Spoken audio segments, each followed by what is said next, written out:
And we live. What's up, everybody? Welcome to Ballers and Briefs on October the 4th for week 5. So, we got Let's get it. a lot to talk about tonight. We're going to try to keep this one short and sweet.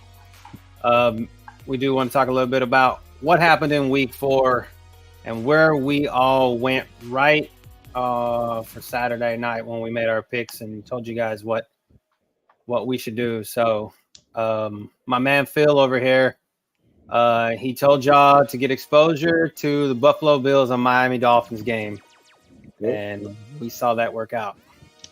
Millie winner, right? Josh Allen with Stephon Diggs was the Millie winner. Stack, yes. And where something that we talked about where we never ever seen a $9,200 player go off. Well, that was a first. Christian McCaffrey, He got value. 51.7 points. I mean, we said it's possible because it's Christian Yes. McCaffrey, but I think there was a stat like he's only done it like 3 times in 13 games or something like that. I said I would have him in the afternoon slate because it's mandatory, and I did. The main slate I did not though, so I'll be the first to admit like missing out on him absolutely hurt, but had him in cash lineups that helped. Ended up cashing because of that, and had him in the afternoon slate. But yeah, he got 51 points. That's insane. I mean, I had him in the millie, but I couldn't build enough mentally around him to. I mean, that's what we mean by value too, right? Like he has at 9,200, he has to get you for most likely 5 times the value to be in the nuts, which would have been like 40 points, and he ended up getting you 51. So definitely cleared the value, and that's why he's in the millie.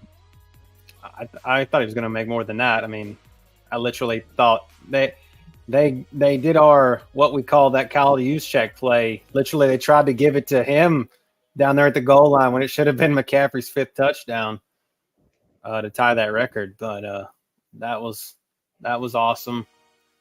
And another place that we tried to tell y'all to play. I know this was part of Brad's 3-pack of the week. Anthony Richardson, I'm gonna give yourself a little round of applause there. That one was a good pick there. I had a good feeling about that one. I really did. It was a little shaky there in the beginning. I was starting to get a little nervous in that pick, but slowly as the game went on, it definitely started to pay off. Again, I really feel strongly about how the coach and staff at Indianapolis is trying to use Anthony Richardson from a fantasy perspective to win games, or at least attempt to win games. And so again, just moving forward, again, if the matchup serves it, if it's the right type of defense, I wouldn't say just against the 49ers defense to roll out Anthony Richardson. But again, as the season moves forward, if you see a comfortable matchup against a lower, bottom 15 type defense, take a run with him. I think it might pay out for you. Oh, I'm definitely running him out there. If I had the opportunity to pick between Anthony Richardson and Trevor Lawrence at this moment in time in my life, I literally would have Anthony Richardson running out there. So I like it. I mean, I feel like probably he's going to be in that play for strong cash plays for DFS going forward, as where Phil says he likes the running quarterbacks, multiple opportunities to score. And AR, I just feel like he's just built different, and I don't feel like he runs first like you see like Lamar thinks that. I think Lamar takes off first, or used to take off first. Richardson still tries to scan the pocket a little bit, but my man, he's good, especially down at the goal line. Yeah, I think rostering him in GPP moving forward will either have to be based on his matchup, whether you think he's going to be high owned.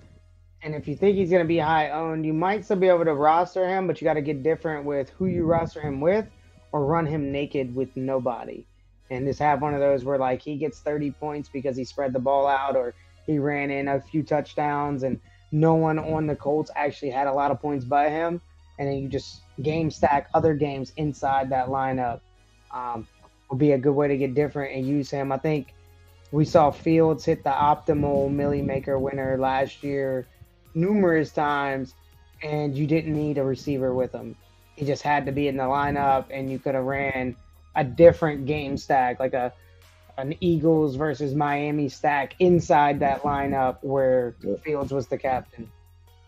Yeah, and I think that kind of, I mean, that leads us kind of like that. We did say Justin Fields was going to have one of those type of games, and who knows? We kind of put it out into the ether, and what did he do? He goes out and just puts touchdowns down to people that those turd type players that we don't really look at that often, like Cole Kmet. I mean, he wasn't even a top 15 tight end at that point, and now he's jumped up there. Especially people are going to be looking his way now that Justin Fields has seemed to find him again. You know, correct. I think we also helped somebody for some fantasy perspective. I don't know if they're rejoining us today or not, but they had that Kyren Williams trade talk, and Kyren Williams once again absolutely showed out. Jay Jetta, don't get rid of Jay Jetta. DJ Moore was in that trade.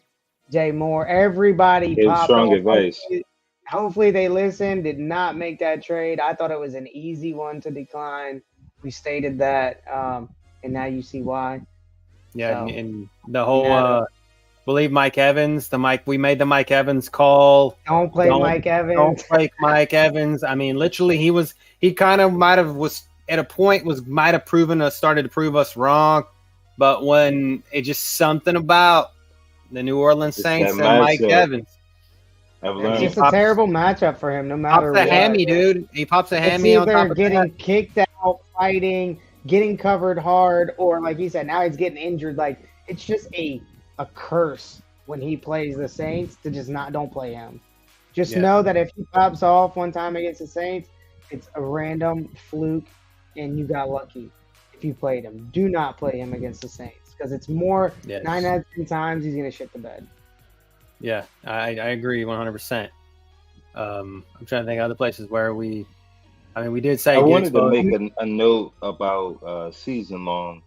This week, I actually had I needed to get a defense in both my 10-man and my 12-man league. And the strategy I've been going with actually is, instead of kind of keeping one defense out each week, I've actually kind of done a little waiver wire searching for the best sort of defensive matchup that may be better than the current defense that I have in place. This week, I actually went with the Seahawks on both of my teams. And leading into the Monday night showdown, I was actually down a fairly considerable amount of points for both of those games. And due to the Seahawks putting up the points that they did, and I ended up actually winning both of them. And I just say that to preface that, to state that, hey, that's a great strategy moving forward for people out there in their season-long leagues, is to switch up, your defense. Don't just stay with the defense, unless, of course, if you feel really good with the, 49ers defense, I get that. But if you don't have, even the 49ers defense, I think at that point you should really just try to work that waiver wire to see if there's a better matchup on a week-to-week basis.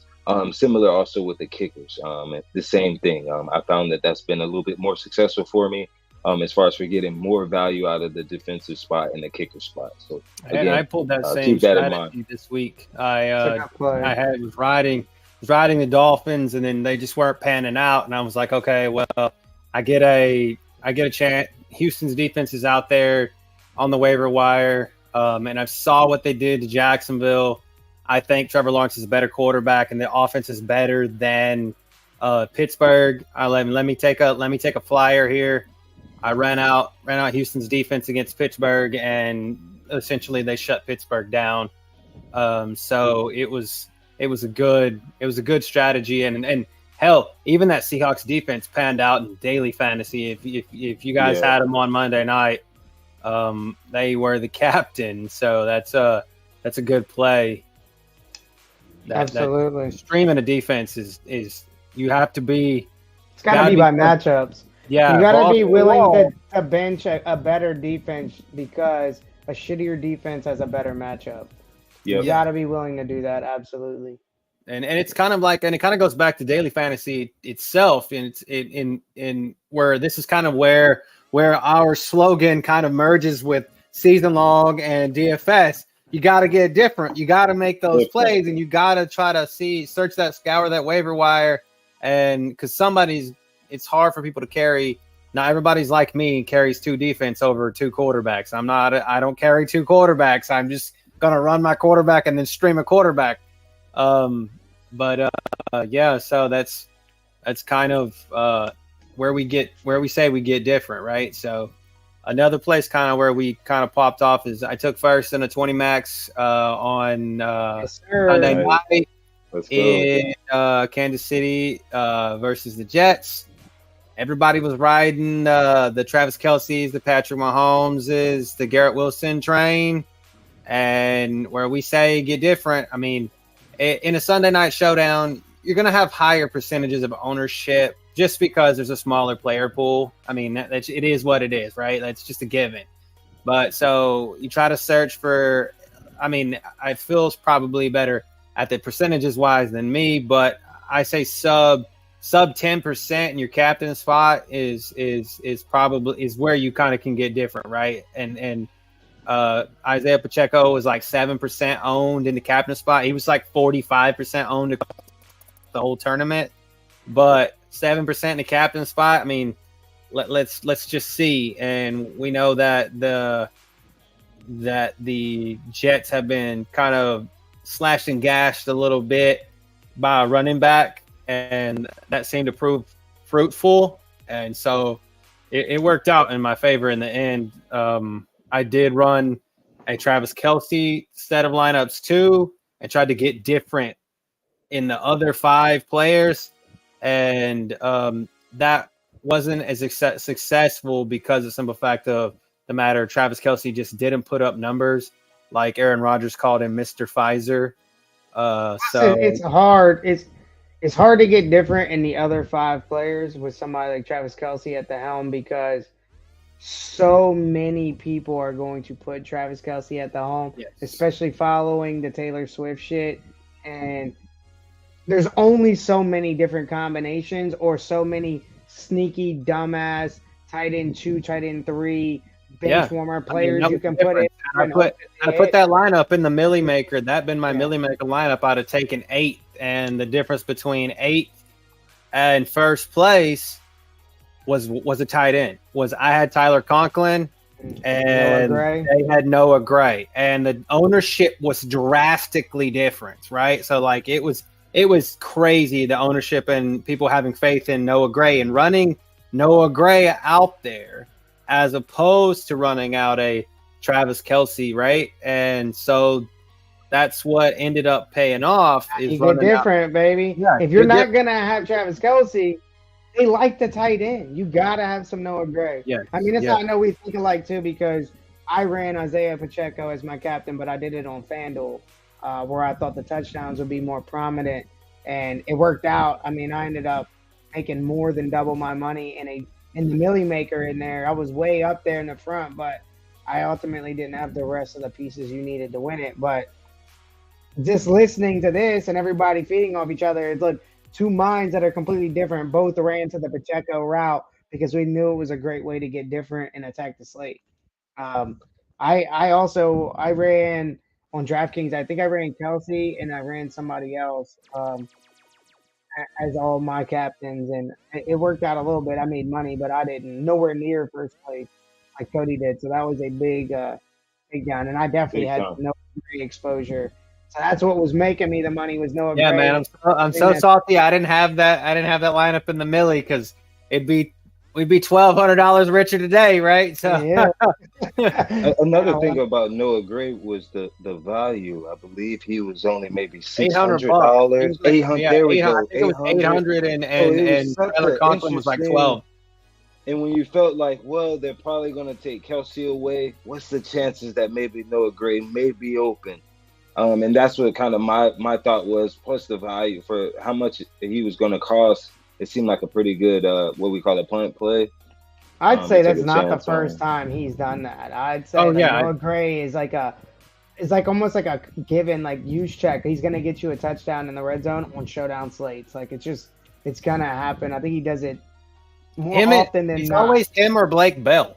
It's like Yeah. Blake Bell's Yeah. done that before too, taking that either that little dirt touchdown like that from the 2-yard line, or Yep. that the Blake Dozer touchdown where they line up Travis Kelce in the backfield and Blake Bell at quarterback, and Patrick Mahomes is out here setting out wide, right? Like he's not going to be involved in the play, so it's just that dirt touchdown. So, but yeah, I was pretty successful. I would say this week 4 was pretty successful for all of us. I think. I mean, Brad, you took wins in both leagues, right? Got wins in both leagues. I made my money back in the fantasy leagues or the daily fantasy. Nothing like too eye popping, but I did try to take that advice and get different, and that did help me by putting different people in the captain spots than sort of what others were going with. That was successful for me throughout the week. Going with Puka Nakua, that helped me having that. Also, Justin Fields, talking about Justin Fields and getting exposure in that matchup also helped me to at least win a couple dollars here and there, kind of win my money back type thing. So it was still, at least from that standpoint, still kind of working through it and kind of better understanding sort of how to build those lineups to really get that right mixture in. But it's interesting. It's been fun. Yeah, it's awesome. That's I like good. that Justin Fields talk just leads us straight into sliding right on into Thursday night. So Bears. What's it about? We got Bears versus the Washington Commandos. Yeah. I hope it is a preview of what we just saw of Justin Fields and of what we just saw of Sam Howell. And then we have a nice firework game. I mean, I'm thinking about betting the over because that's what I'm hoping. What's the over on this one? I think it's 44.5, somewhere around there. Okay. I'm hoping we get some fireworks. I'm hoping we see a Fields that we just saw. Hoping that Sam Howell comes out. Washington's opening at -6. Oh, man. I think that has to do, and that's a good talk, I think that has to do with the 2 injuries on Chicago's defense. Jalen Johnson, corner, and Eddie Jackson is both of them are out. No Chase Claypool. I mean, he's out. I think they're going to trade him. Yeah, I heard they wanted a 5th or 6th round, and nobody's giving it up. So I heard that if they don't get a 5th or 6th rounder for him within like the next week or so, they're just going to release him. Yeah, you can count him out. Yeah. So, but with that said, I think that Fields will be the highest owned player on the slate tomorrow. So if you're doing double ups and heads ups, he's who you want in your MVP spot, your captain spot. Yeah. If you're doing GPP, it's hard to say to stay away from him, but also just take that lightly that if you do win, you're going to have to be very different in the other players on your list. And you're probably still going to tie with a bunch of people if you roster him. I think you can get different in other ways. You could go to Cole Kmet. Not many people are going to roster a tight end in the MVP spot. It's also rare that a tight end wins in the MVP spot in the optimal, but it is possible. It can happen. It does happen. It could be Kmet. You could do DJ Moore. That's on the Chicago side. The running back. You could go to Washington side. Scary Terry McLaurin, Johan Dotson, Sam Howell. We saw Dayami. Was it Dayami Brown? Dayami Brown. Was that? Who I don't know about there? rostering Dayami Brown in the captain spot. No, I'm just saying. Talking about like was Dayami Brown? Dayami Brown was who we were talking about on Sunday, and you were like, "Who is that catching the ball?" When we thought it might have been Was that? I thought it was Curtis Samuel, or I was hoping it was Samuel because I actually had exposure. Yeah, I think I had exposure. I think it might have been Curtis. Was it Diami or Curtis Samuel? Because I know Diami Brown because I think Phil and I were talking, and he's like, "Who the hell is that?" Was that Curtis Samuel? I was like, "No, I think it says Brown on the back of his jersey." And then they said Diami Brown, and I was like, "What?" I didn't even know he Because was still on the Samuel had team. a good ass game too, and I had Maybe that. given Okay, some that's what it was. exposure to him in my main slate Yeah. lineups. So when the games had started earlier on, I was like in almost first place in a lot of tournaments, making a great deal of money. And then it kind of dwindled down because fucking Diami Brown started taking Samuel's work, and then other people like Field started going off, and players I didn't have. I didn't have Nico Collins. He broke the slate. He's what you call a slate breaker. He had like 38 fantasy points, and he was only owned like 5%. There's your Yeah, he was in slate the breaker. millie. So We those types I of mean, we things. said right high on the Texans this week. So I think he's there. We may not win the ball game, but I literally think Bobby and Miko have got CJ just whipped the ball, whipped it like that. That's what you do. Throw the ball. Don't make stupid decisions, and just get rid of it. I mean, it is what it is at this point. So got to get rid of it. Correct. But a yeah, little showdown, percent history of Chicago's games and Washington's games. Give you all a little stack information. A 3-3 stack is going to win the majority of the time that these two teams play at 36%, and a 4-2 stack in favor of the Commandos will win 31%. So, and once again, that means 4 Commandos players, 2 Chicago Bear players. somebody I'm eyeing, right? Somebody I'm eyeing. GPP purposes, people. GPP purposes, because this is Phil and I have watched Washington's RB2 blow up in prime time. It was always JD McKissick. Always, and no I always JD had him. Always had him. No JD McKissick. Who's there? Tony G. Tony Gibson. That he is only 3,200 tomorrow, everybody. 3,200. He's going to be catching the ball out the backfield. 4-2. There's going to be a lot of people riding high on Brian Robinson because that Bears defense is garbage against the run. There's your get different. You want to get different? Roster a running back or 2. Roster running back or 2 on the same team.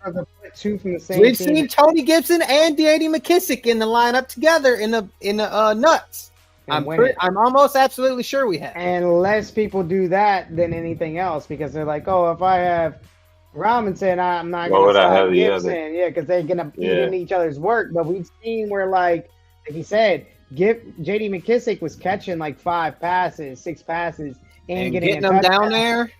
And Gibson was popping it in. He's getting like 18 points. And then we've also seen back then when Antonio Gibson was getting like the goal line runs and he would get 2 touchdowns. Now you got 2 running backs in the same lineup who have all the touchdowns. And if they have all the touchdowns, they have to be rostered together or you're missing out. You're not going to win. So that's your way of getting different as well. Some more percents, and this might not come as a shock, but captain history for Chicago has been Justin Fields almost all of the time. And for the Redskins, it's usually never them, but when it has been their QB or their wide receiver 1, which would be Scary Terry. Now, the exposures are probably going to be very high on Justin Fields and Scary Terry, so do with that as you will. But if you're looking to get different, something we always preach on here, I wouldn't play either one of them in GPP as your captain. I mean, Sam Howell is 9,400 versus Terry at 10-2, and this is in the flex. So and captain Terry is 15-3 and Sam Howell is 14-1. So there's your $1,200 difference savings.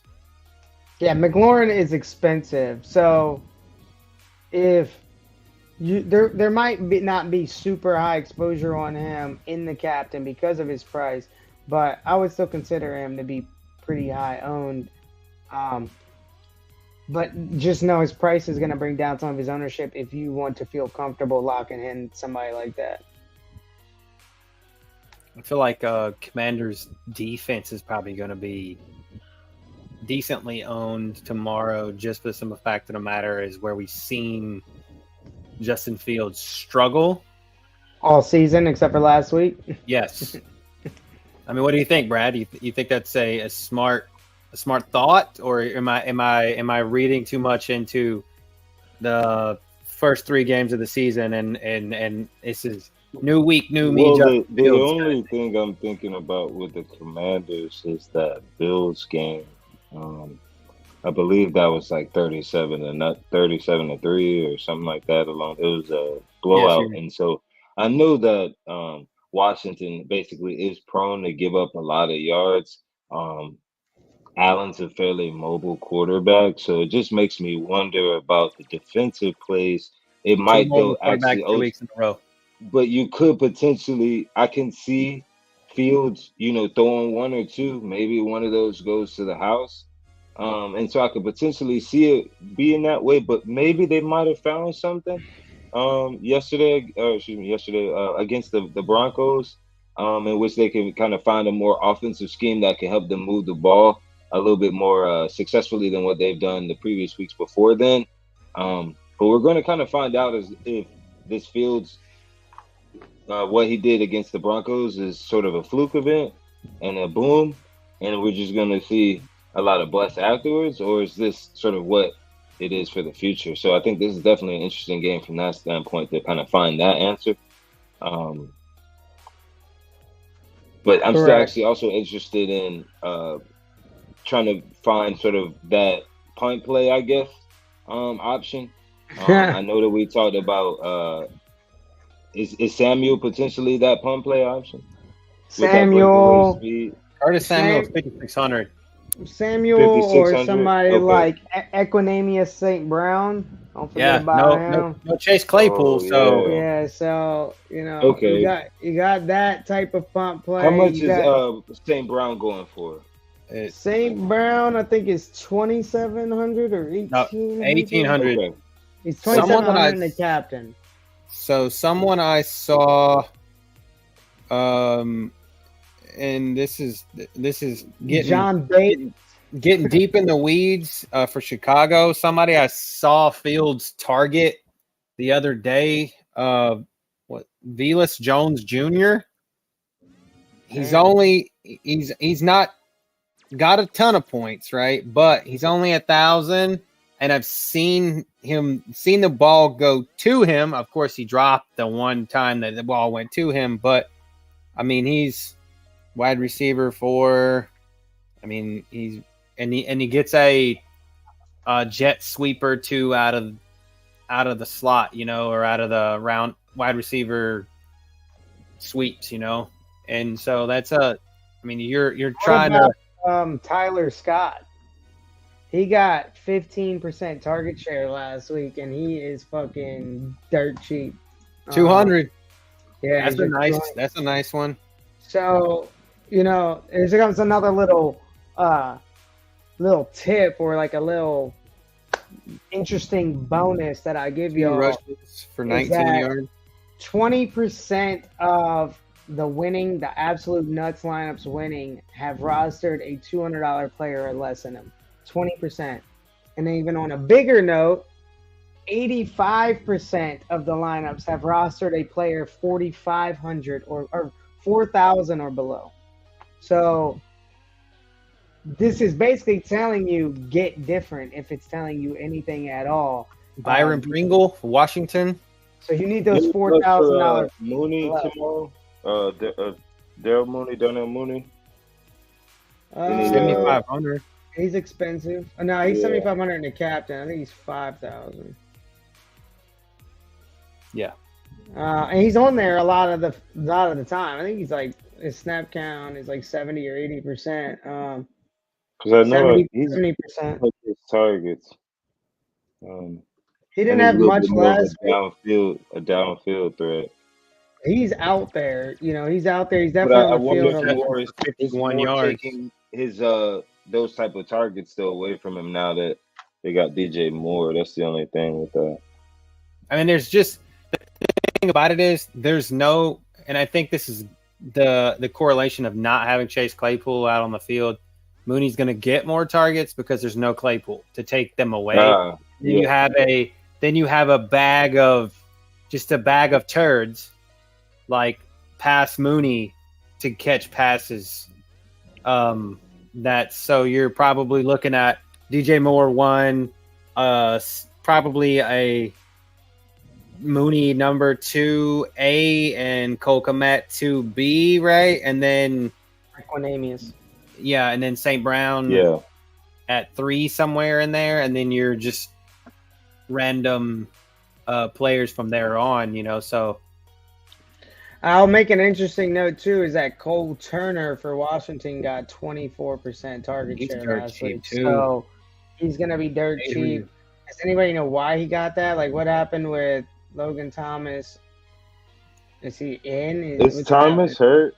He wasn't even in last week, I don't think. So maybe that's why. A healthy scratch.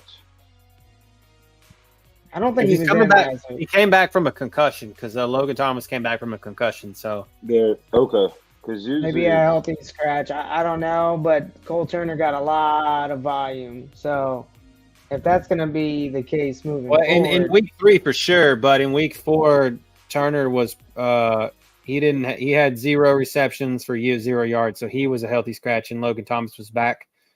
John Bates got a little bit of target share too. Yeah, John Bates is their tight end too. Cole Turner is because John Bates is a blocking tight end too, more so but I mean we know Logan Thomas has just been Logan Thomas, and Logan Thomas in my experience, now this is just my experience with the Commanders in the past, since Logan Thomas has been there, he seems to be one of those guys that's just okay during the week. He seems to be one of those guys that kind of steps up to the occasion on primetime for some reason. I don't know why, but I've always had success playing him in obviously that was with Taylor Heineke or whoever else was the quarterback, Kyle Allen, whoever, with Washington. But I don't think I feel like he's probably going to be high owned, but he's a viable. That's also a difference we need to pay attention to here on these numbers and these percents is no Heineke this year. You have a different starting quarterback. No J.D. McKissick. You have a different backup running back. Like, the things have changed here in Washington. So do what you want in mind with that. Washington does like to target that backup running back on primetime games, though, and that would be Gibson here. So I'm thinking about an increased exposure to him, an increased exposure to Equanimous St. Brown. And then, I don't think this is a slate where you can just make a lineup and feel confident that you have a good lineup if you're trying to be different. I think this is a slate where you need to, get a bunch in there, 20 max, get 20 lineups in there, because you need to get some exposure to some of these weird players that we were mentioning. Mix them with the quarterbacks. I mean, mix them with Sam Howell.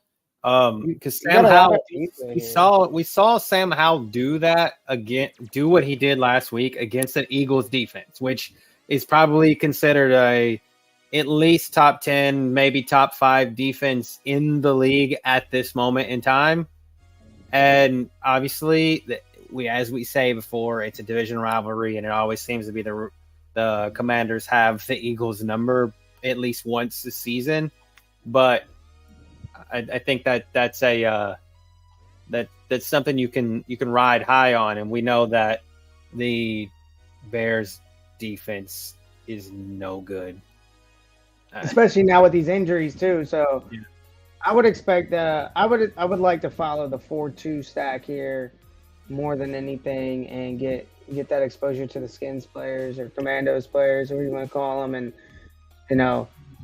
make sure you're getting some exposure to these weirdos. I wonder if that it depends on the game flow. I kind of see this one kind of going back and forth a little bit. What Sam Howell was able to benefit from was that his team was down multiple touchdowns, so they now allowed him to start airing it out a little bit more than they probably would have done if the game was a lot closer and they would have given the ball probably more to the running back. So I wonder, this game appears that it might be a little bit closer. So we may not see as much production as Sam Howell. 31-34. Philly, he had 19.6 points. The blowout against Buffalo, they lost 33-37. He had 4.6 points.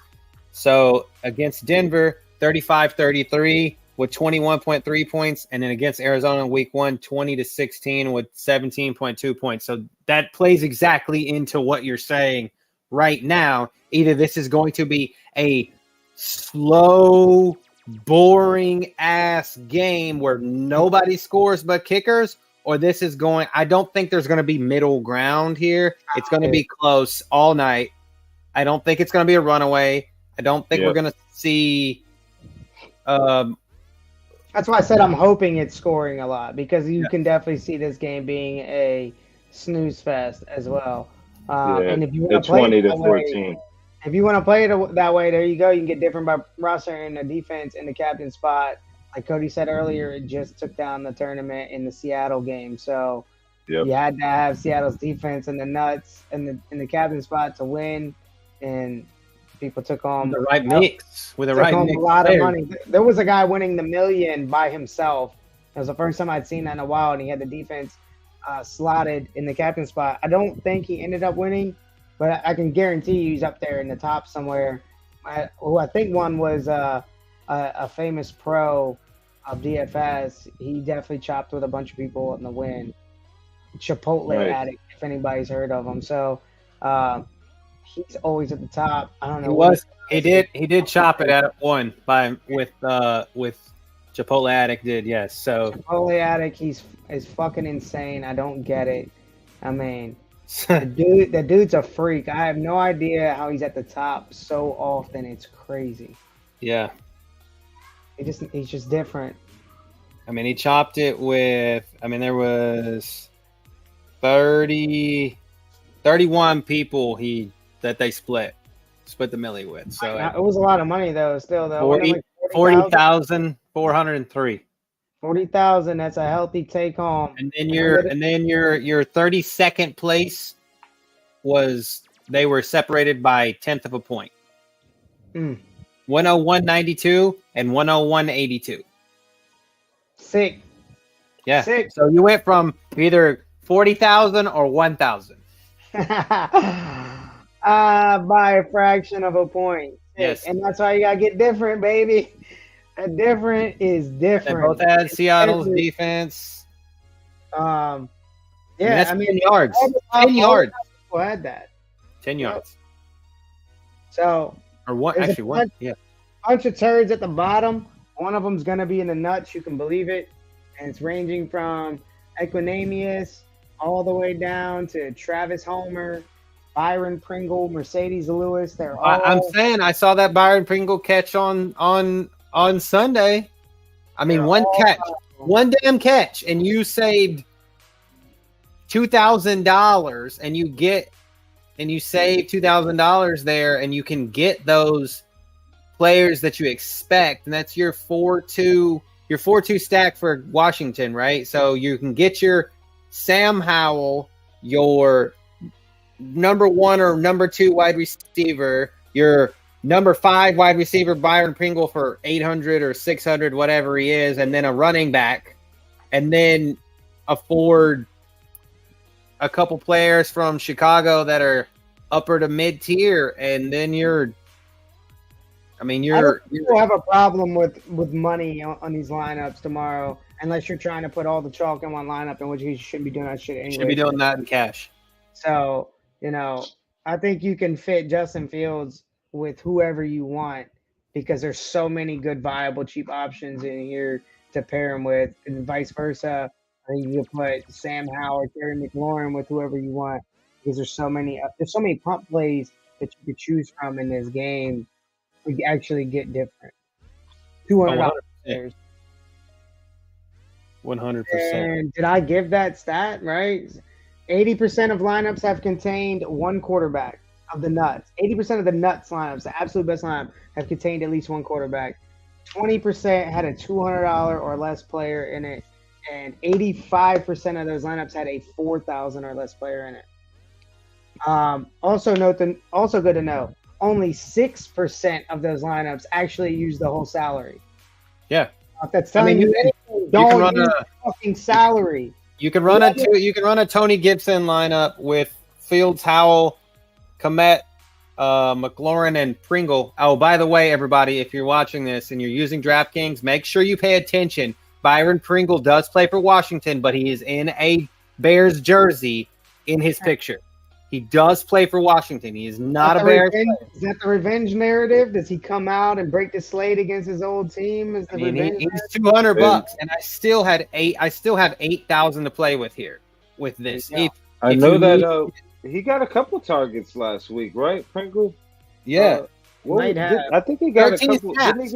13 snaps. I mean, that's yeah. I think he got it's one touchdown tomorrow on 13. That's all it takes. He breaks the slate. So yeah, 2 receptions for 15 yards is what he had, and then against Denver, he had 1 reception for 4 yards. So he's on one target. He had 2 targets. He had 2 targets on Sunday. Obviously, he didn't catch but one of them, but 2 targets. 200. He's 200. So that fits your statistic of 20% of nuts lineups have a $200 player or less. Here's your 20%. Byron Pringle get action, gets a touchdown in the nuts lineup. If the rest of it's right, you take home $1 million. Yeah, and like I said, there's you still have 8,000 to play with to move players around, and that's just throwing a Tony Gibson in at a captain, trying to get different exposure that way. I mean, you have guys like John Bates at 400. Your Mercedes Lewis. I saw Mercedes Lewis out there for Washington. He had a catch on that day. So I mean, then Phil's Tyler Scott 200. There's quite a few down there, man. I would just get exposure to a couple of them. And at 20 mags, if you're doing 150 mags, you need exposure to all of them. Pick your favorite 2 in the 20 mags or favorite 3. You know, I'm liking Equinamius as one of them. I might do Byron Pringle too, based on the fact that he's actually been getting targets these other games. He's not really a full-blown punt that has not been out there catching the ball. He's been catching the ball. We just need it to be a touchdown. Robbie Tonyan is back. Robert Tonyan's in there. Yeah, he's down there at 600. I mean, I know he's for the Bears, but I mean, 2 receptions for 18 yards on 2 targets. I mean, that means Fields getting him involved, and they're trying to get him worked back in. And we've seen Robert Tonyan have that George Kittle type game when he was in Green Bay. So don't let the Cole Kmet effect scare you off of guys like Robert Tonyan, and don't be afraid, like Phil's saying, don't be afraid to roster 2 players in the exact same position in the same from the same team. Don't be afraid. Same lineup because nobody else is going to do that shit. Everybody. The lineup I won a couple weeks ago for $500 had the starting running back and the backup running back in the same lineup, and we showed that. And that's gonna happen a lot, especially in showdowns. May not happen that much in like main slates, but in showdowns, you don't have that many players to choose from. And then also, what teams like to do in showdowns is they like to showcase trades. They play backup players. They put them in specifically for touchdowns and like 3rd and 1s and 4th and 1 plays, so they can showcase the potential of a backup player for trades later on. And they do it all the time. I would not be shocked to see them advertise a backup running back here, a backup tight end here, and give them the work and try to treat them mid-season. It's also for the fact of we see blowouts too, like blowout players, and then you get exposure to your guys that have ability to play special teams. Special teams. Try to find out who the punter is. I mean, not the punter, the punt returner, the kick returner. That's extra added value, especially on a showdown slate. Hey, right. In blowout games, too, they take starters out and put in the backups, and they run it from there. So, I mean, look at the Seattle game. It was almost about to be a Geno out and backup quarterback come in and break the slate because he came in and was airing it out, and they were moving the ball. I was telling Cody, I was like, they might not even put Geno back in because they don't need to. Let him go rest his little fucking ankle and let this guy shine. But they ended up putting Geno back in. But it could have been, a Drew Lock game, and he breaks the slate because it was close. That week It's close. one, It could happen in this game. week Fields is a one we lot of saw it. running, bro. He could get injured. Who the fuck Any backs point. up Fields, man? Who backs up Fields? Let me find out. Uh, 'Cause whoever backs up Fields, if they got a potential of breaking the slate, Tyson Bagent. no idea who the fuck that is. He is he's a white running quarterback. Dude's got set of wheels. Go back and look at his preseason tape. Say it now. Play some of him tomorrow. Play some of him. Because if Fields goes down running the ball, we know Redskins have. Especially if you're in 150 max. If you're running out 150 max lineups, you got to heavy hitter corners, bro. I mean not corners, defensive ends. If they get to Fields and hurt his ass, and this white boy comes in running, running quarterbacks are what feeds the bull on DraftKings because they get air yards and run yards, and it's double down. If he goes out and they come in and clean up, or even if they try to do some sneaky shit like the Saints do where they bring out Taysom Hill and he does some wild shit sometimes, and they try to bring him in because it's a showdown and they're trying to advertise shit, comes in and throws a touchdown or runs one, might be slate breaking. This guy, Tyson Bagent, went to a school called Shepherd. Never heard of it. Me neither, but he's in the NFL. D2. It's a D2 school. He's a runner. I love runner cornerbacks. I told Cody. Oh, yeah. He's over here looking like Phil. He's super tatted like Phil, like sleeve tats and everything. Go look at his tape. The dude, I mean, he's crazy. Like, dude's got a set of wheels, man. There we go. I think he just talked me into playing him some tomorrow. He's gonna be in my. You can get him in a. I might roster him as a captain in a couple of them, just for shits. If Fields goes down early, I guess who's taking home the bacon, baby? Me, because I'm gonna have that weirdo in there, and he's gonna be running and scoring for me. Yes, sir. Yes, sir. That might be it on this slate. If y'all got any questions, ask them now. Ask them in the Facebook group. Shout them out. We're trying to help. I added the Facebook link into the chat. If you have an idea of somebody you want to get sneaky with and you want to ask us if we think it's a smart play or a dumb play, shoot it out. No dumb questions. We'll try to help out. Yeah, we all want here to help and make sure you guys get the best bang. Everybody wins. Look, two of us already. Brad's your season-long guy naturally, but me and Cody on the DFS, I've already taken first place in 2 tournaments this year. Brad's got next. He's gonna be the Millie Maker winner, right? Brad in DFS as we speak. He's slowly coming in. I'm learning. He's gonna take down. Trying to corrupt his mind and let him breathe a little bit so that he can make sure that he gets mistakes. That's all. I'm just still learning. I'm learning. And there you go. I telling everybody just for the beginners too. A good way is look at the lineups as we discussed. Go up to the top, check out the lineup, see what they did, see what kind of see what stacks they did. To get to that point and try to, reverse engineer that and do it for yourself, So I constantly try to go and look and see, okay, well, what did they play here? Oh, yeah, I didn't even think about that. I know there was one little mini contest I was in, and a guy went both defenses in one of the matchups, and it ended up working out for him. And so, again, sometimes, you got to think about you can think about that for your next play. So, again, double check those, listen to us. And I'm just trying to piece it all together. And I think eventually it's in the air. It's a lot of averages. And anybody that's thinking about starting DraftKings, he's your go-to because he could tell you any trials, tribulations, or things he stepped on that he learned from that we didn't tell him that he learned on his own.